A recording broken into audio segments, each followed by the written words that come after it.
Kakšni so učinki evropskega programa na področju mladine Erasmus+ Mladi v akciji?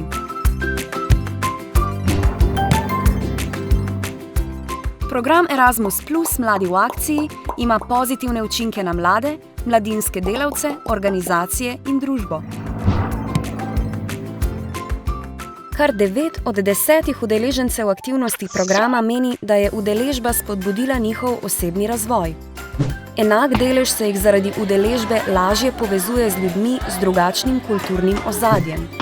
4 od 5 udeležencev pa so izboljšali sposobnost učenja in se pri učenju bolj zabavali. Z udeležbo so mladi utrjevali tudi strpnost, samoizpolnitev in solidarnost. O učinkih priča tudi zadovoljstvo mladih z njihovo udeležbo v programu.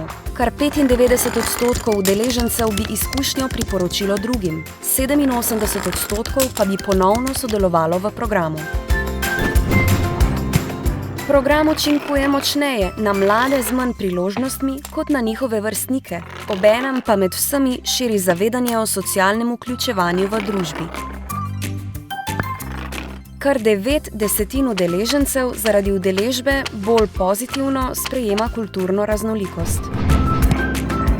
Kot ključne pri obveščanju mladih o priložnostih iz programa so se izkazale mladinske organizacije in vrstniške mreže. Izvajanje programa pomembno krepi tudi kompetence mladinskih delavcev in pozitivno vpliva na razvoj mladinskega sektorja. Sodelujočim organizacijam omogoča združevanje lokalne in mednarodne ravni delovanja ter lažje motiviranje ciljnih skupin mladih. Za več podrobnosti o raziskavah in programu Erasmus+ Mladi v akciji obiščite spletno stran movit.si ali pišite na info@movit.si.